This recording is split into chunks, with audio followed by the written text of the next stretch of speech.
Hello, Buddhists from around the world. My name is Kais and I am 13 years old and I live in Boston, Massachusetts. Welcome to our Boot Zoom session where me, my co-host Kenza, who is 10 years old and lives in Dubai in the United Arab Emirates, will be interviewing our guest changemaker Hamza Ali Haroon, who is from Islamabad in Pakistan. Hamza started his career in corporate America, and after 7 years, he decided to return to Pakistan to serve his country. He advised the Minister of Science and Technology on several technology focused policies and projects such as civilian drones, electric vehicles, and electric voting. He is a graduate of the Harvard Kennedy School, where he focused on public policy, leadership, negotiation, and technology. Today, he trains executives and writes about critical policy matters for national newspapers. His most recent writings and speeches focus on the climate urgency for Pakistan. Hamza is also an avid golfer and was crowned the National Junior Golf Champion of Pakistan in 2007. Hamza's work links to several sustainable development goals, including goal number 13. Kenza and I will ask Hamza about his background, his journey, his work, his skills, and his impact. We hope that you will enjoy this session, and I will now start with our first question to our guest. Can you please tell us a little bit about you and what you do for work? Thank you so much, guys, and thank you so much, Kenza. First of all, I am really honored to be here with both of you on this platform. Many of the celebrities I've seen that you have interviewed on this have been here as well. So I'm truly honored, and thank you so much for having me here. Guys, I started off in Pakistan, and I used to play golf a lot when I was young. And because of that, I played the World Championships in San Diego. And over there, I met the Indiana University coach who talked to me about Indiana. So, I went to Indiana University to play golf, but I couldn't play golf because of an injury. But for the first time in my life, I started studying, so which was good. From there, I graduated with a degree in finance and economics, and I started working in a multinational in the US. I worked there for almost 7 years. And then I came back to Pakistan to work in the Ministry of Science and Ministry of Information, as you pointed out, guys. And then I went to Harvard Kennedy School for my master's, and I'm back here now. I am, I'm a political activist. I work on a lot of issues that my country is facing, and I also have been giving a lot of lectures on leadership, negotiations, policy writing, etc. And yeah, that's a little bit about me. In your childhood, you liked golf. May you please tell us about your injury, a bit more about your injury and recovery from it to win the junior golf tournament in Pakistan? Yes, thank you so much for that question, Kenza. I think around 8 or 9 months before the national championships, I was dancing at my cousin's wedding, and I injured my knee really badly. And I was taken to the hospital. I was bedridden for a few days. But after that, I had, I always set goals and I tried to accomplish them. And I dedicate myself towards that, and I pursue them with all the determination that I have.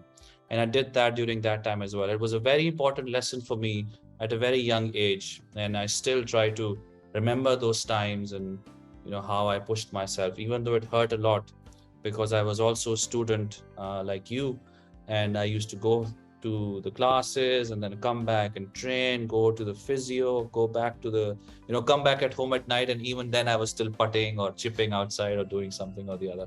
So I really pushed myself hard, and thank God I was able to win the championship.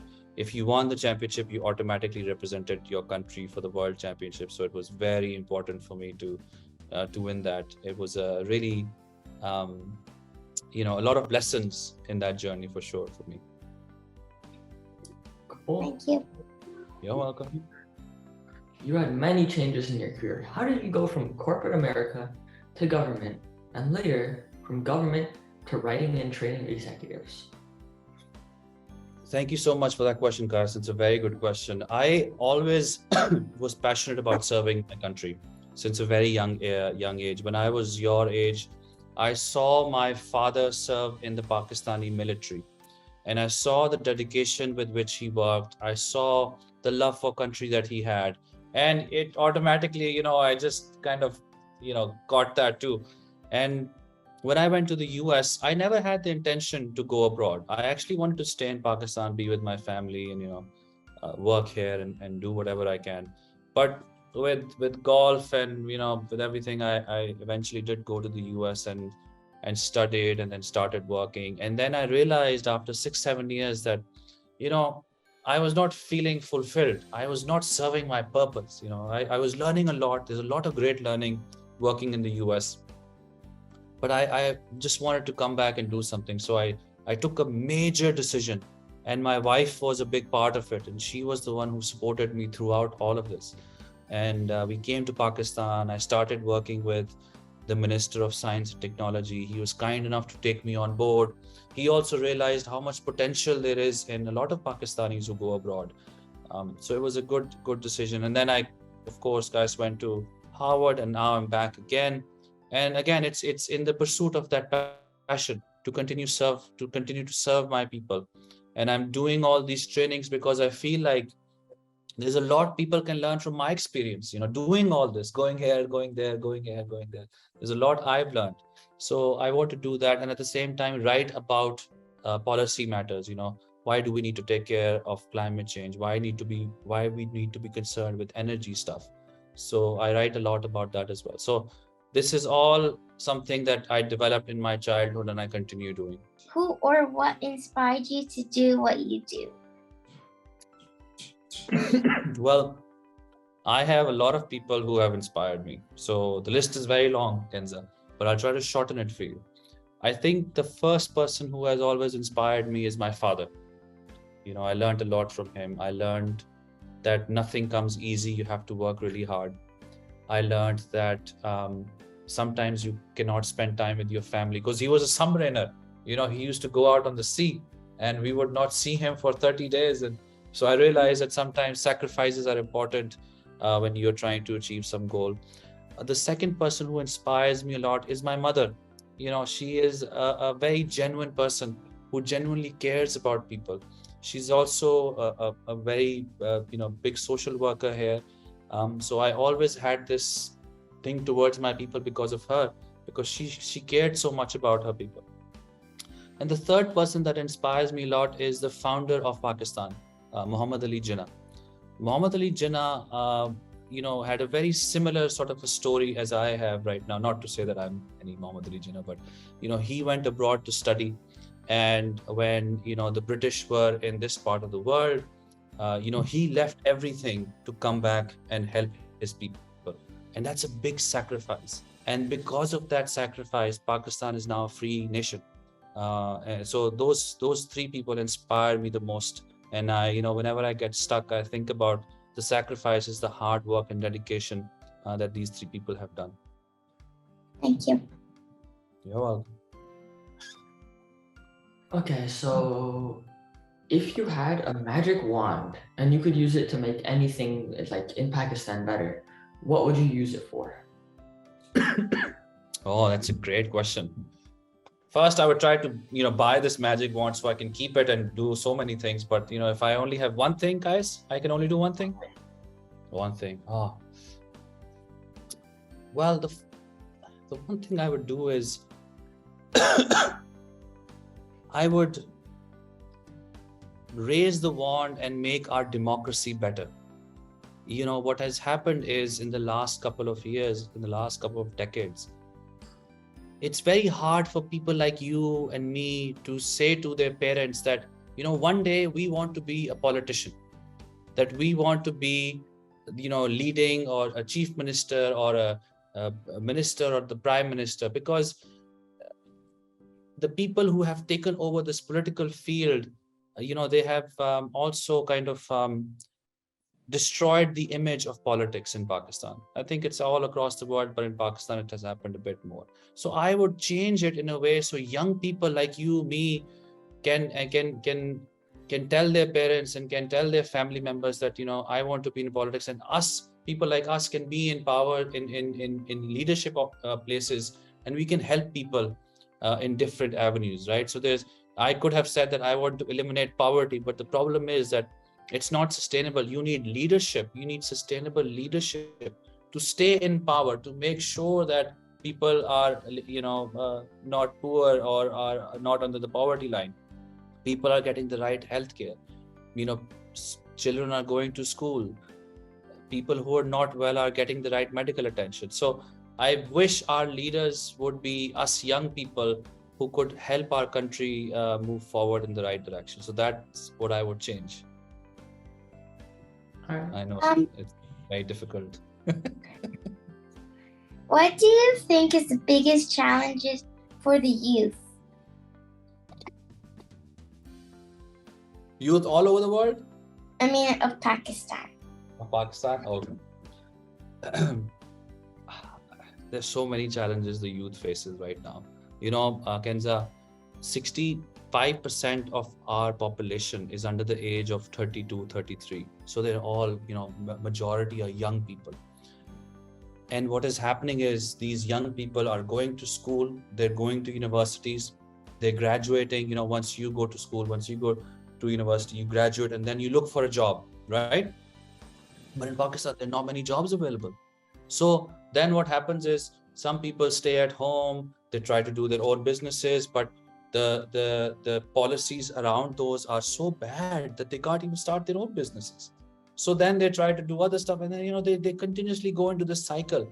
So the youth in Pakistan faces a lot of challenges, and especially with the economy, with the impacts of climate change, it's going to be even more bad in the coming years. So we need to create an economy that serves the people and encourages youth to not only continuously study. In Pakistan, the trend has become you do your bachelor's, then you do your master's, then you do your PhD.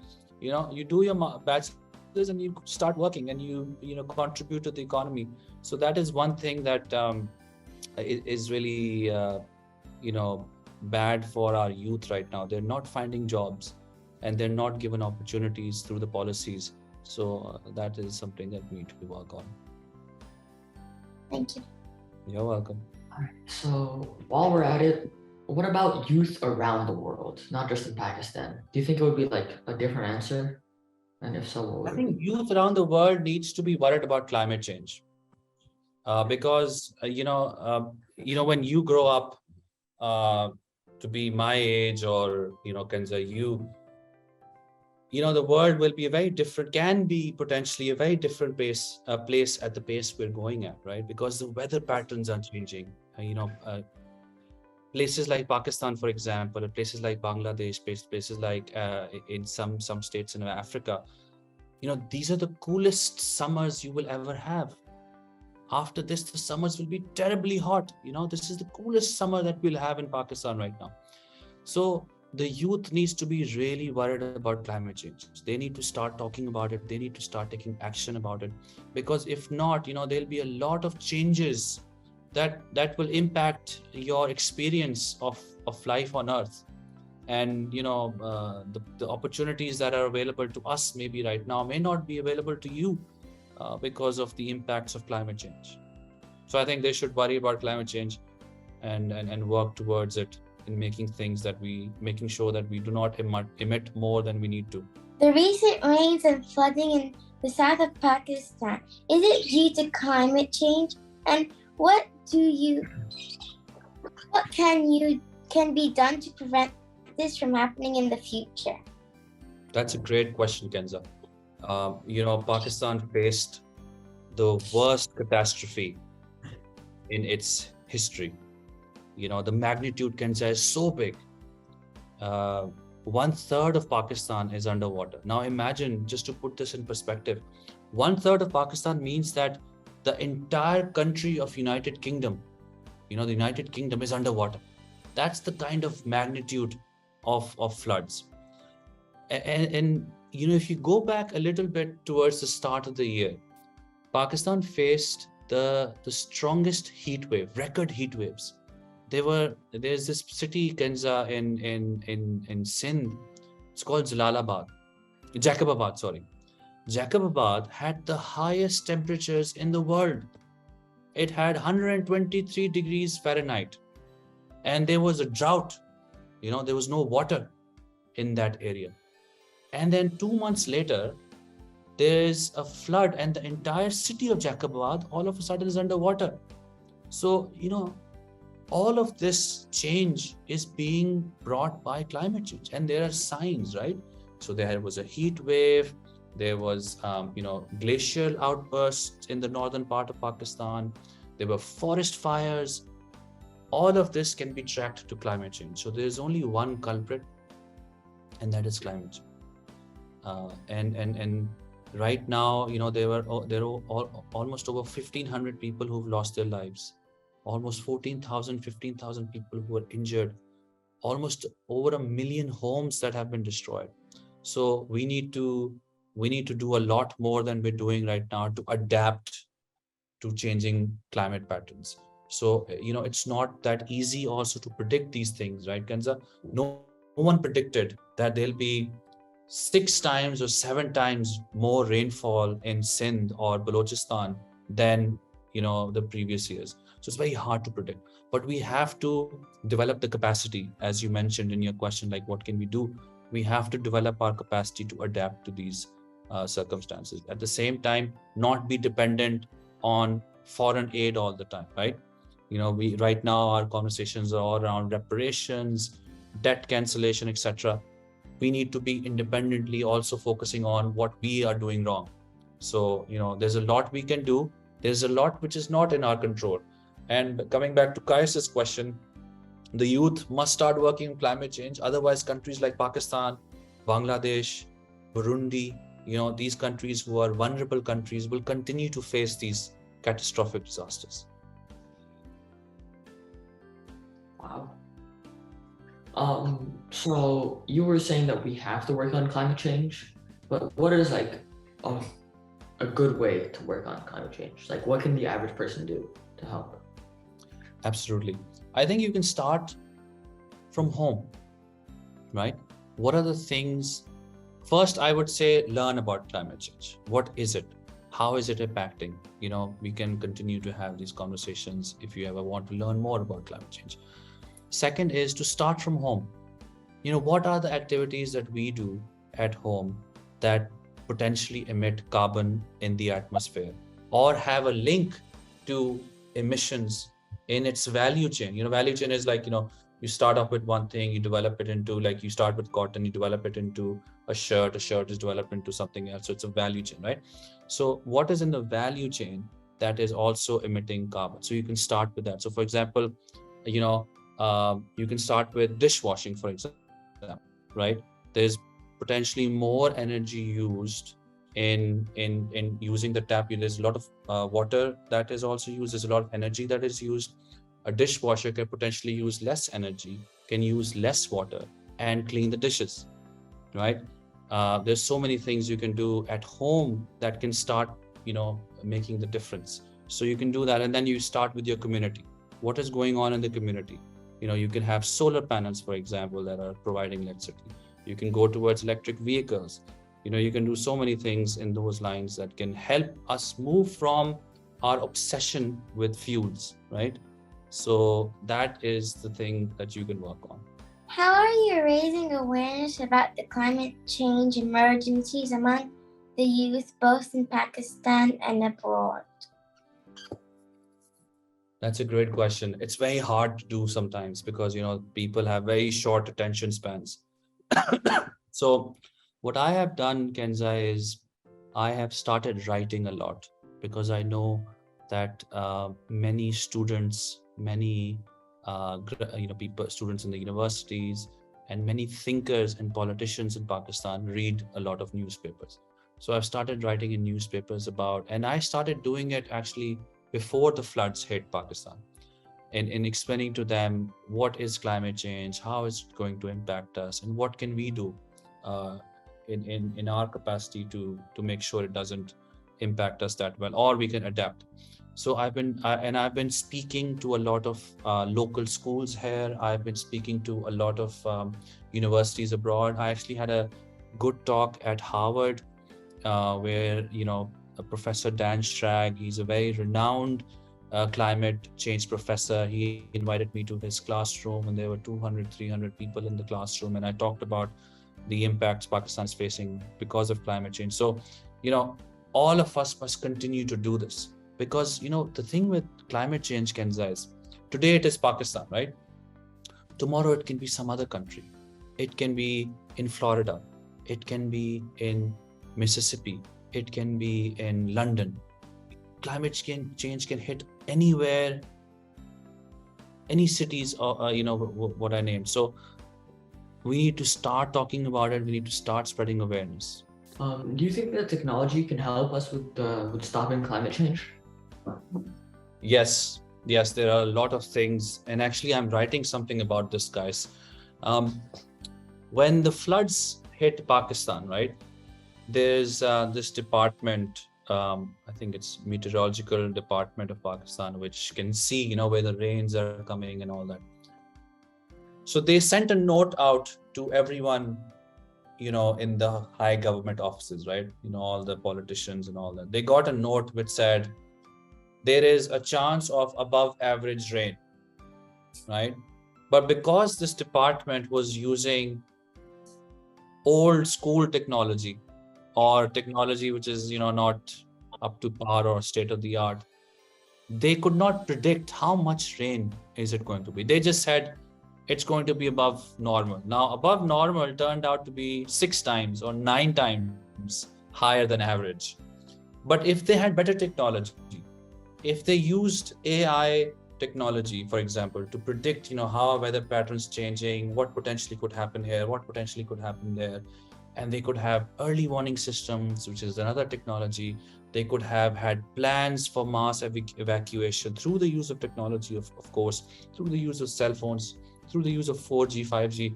Things could have been better, right? So technology can definitely play a part in helping us adapt, right? It's very hard to change the patterns, but it's technology can be used to adapt to different patterns. So definitely technology can play a role, not only in adaptation, actually in mitigation as well. So we talked about solar panels, we talked about electric vehicles, and all these technologies can help in countries where mitigation is where you lower your carbon emissions. Adaptation is where you adapt to changing weather patterns or changing circumstances in your country. So in countries where mitigation is an issue, right? So for example, the US, Canada, these places are China, India, they emit a lot of carbon emissions in the atmosphere. So they need to mitigate their emissions. So they can use technologies such as solar panels, electric vehicles, etc., to help mitigate, what's going on in the atmosphere. How do you help the citizens in your country when the flood occurs? How did I, or how can anyone? Well, let's go with anyone. Okay, with anyone. So when the sorry about that. When the floods hit, first there was a lot of panic, right? Because there were a lot of cities and towns, Kenza, where help did not arrive for days because there was so much water. People did not even know that there were people sitting on the edge of a small island surrounded by water. So what people started doing, there's a lot of non-profits in Pakistan, NGOs in Pakistan, that went out and gave them relief goods. So they gave them food, they gave them shelter, they gave them places to stay, camps and all that. So a lot of non-profits worked. A lot of people went and spoke about, like I spoke about climate change to international organizations and asked for donations. So a lot of people from abroad donated, and then that money was used to put to relief work, right? Even now, Kenza, there are so many areas in Sindh. There's this place called Dadu in Sindh. It has so much water, and people live in small pocket islands. So imagine there was a city. The city is entirely filled with water, but the high ground that water couldn't come to, that's where people are now living. And every day there is a, in Dadu, Pakistan Navy is doing a lot of work. So the armed forces, the Navy has a small boat. Okay. So they put down a lot of food, a lot of water, and they go to all these small flood-made islands, because the flood these islands are made, and they give them food. And then because the areas are so far away, sometimes they don't have gas left in their boats. So another boat comes with gas and puts petrol or gas in the boat, and then the boat continues to go to different places and give them food and all that. What we have done is actually I want to say this here, my friends at Harvard, my classmates at Harvard, they were very kind enough to donate a lot of money. And then I took that money and I gave it to a lot of organizations who are working here. And now they are making tents, and they're doing a lot of giving a lot of food and helping people come out of this big catastrophe that has hit Pakistan. So we've been talking about Harvard for Harvard has been brought up for the past 3 questions. So I heard you gave the graduation speech at the Kennedy School last year. How were you chosen, and what did it mean to you? Oh, it was guys, it was a dream come true. Sometimes when I look back at that time and I think of the responsibility that I was given by my class to give that address, it still shakes me.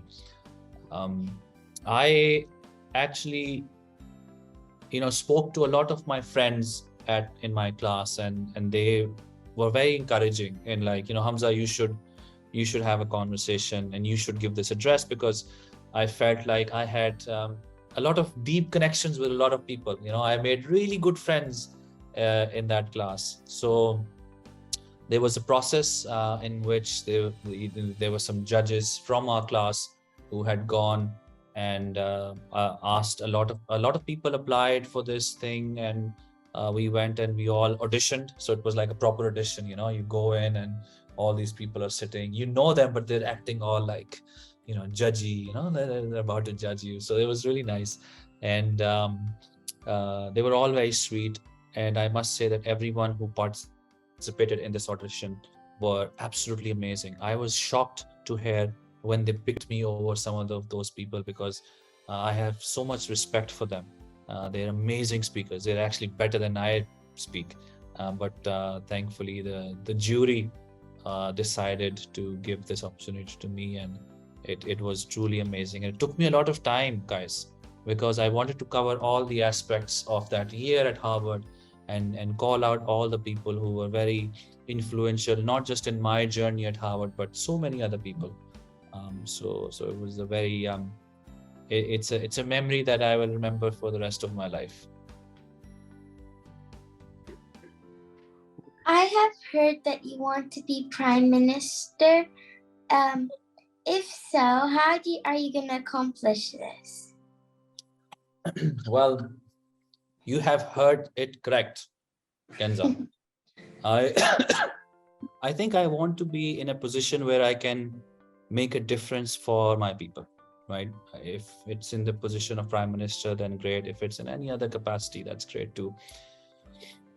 There's a mountain in front of me that I have to climb.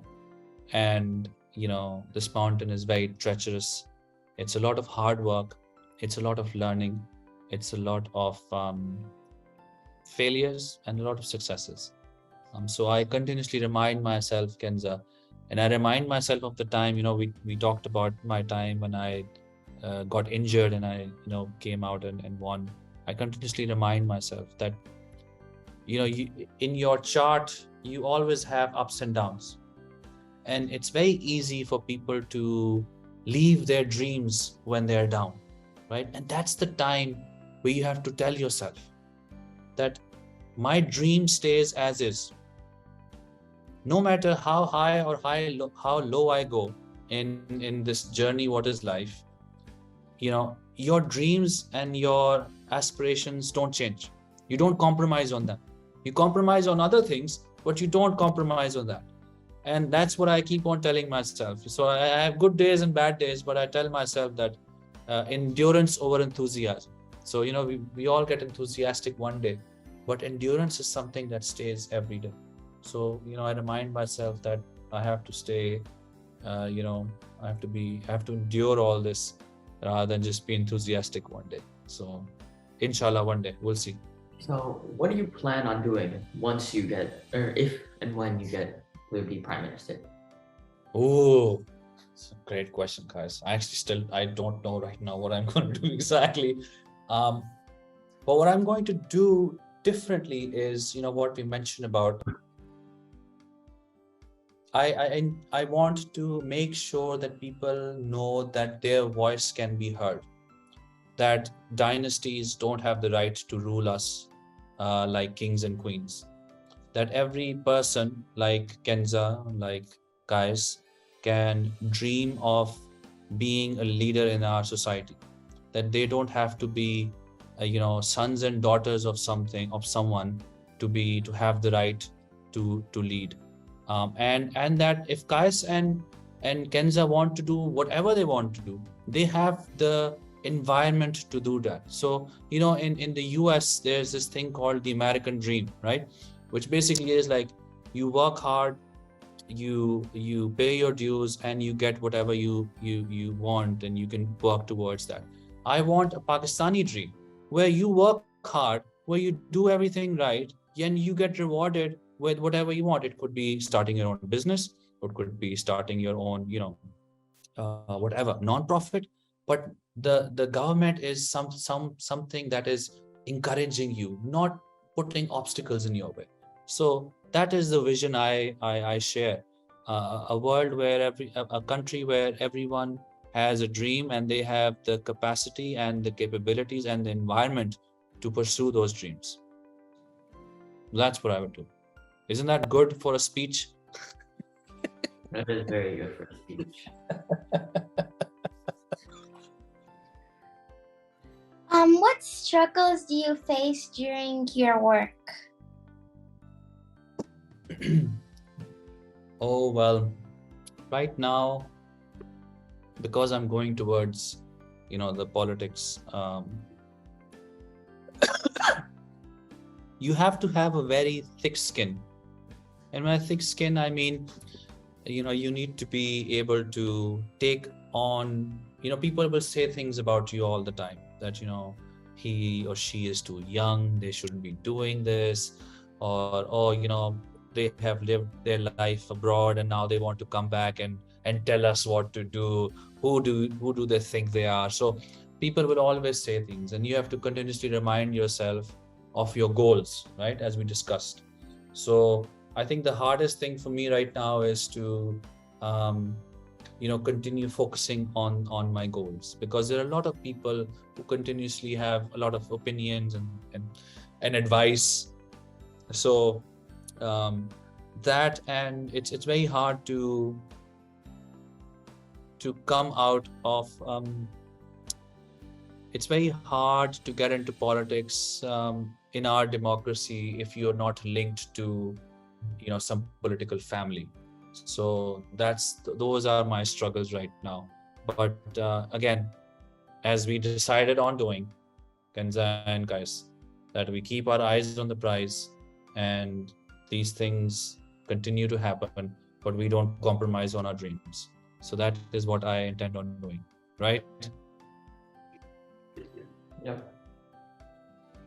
Okay, so really quick, do you have any other advice that you would tell a young person who wants to become a change maker like you? Oh, I would say explore whatever your heart desires, and do things that you want to do when as long as you can do it. I think I've learned a lot from just doing it. When I was playing golf, I never thought I would go to the United States, and then I got this slight opportunity and I took it, and I learned so much from my time in the US. So continue to experiment, continue to explore, go different countries, see how the cultures are, see what they do differently. Kanza, if you want to jump off a plane with a parachute, go do it. And guys, if you want to start playing golf tomorrow, start playing golf. If you want to do wrestling or MMA or whatever, just do it, and learn from those experiences. I think sometimes in life we get so focused on one thing that we forget to enjoy life, and I think there's a lot you can learn from different things that come together in your life, and it all starts to make a lot of sense. So don't restrict yourselves. Go explore and enjoy yourselves. All right. Thank you, Hamza and Kenza, for the great discussion and for the speeches and for everything that we learned today. Thank you, Obooters, for listening to this interview. Make sure to follow us on Instagram and Twitter, and to subscribe to our YouTube channel so you can hear about upcoming sessions with other changemakers. Please also tell your friends about Oboot and share our social media links with them. And last but not least, go to oboot.co to learn about opportunities to collect digital badges and help us plant trees.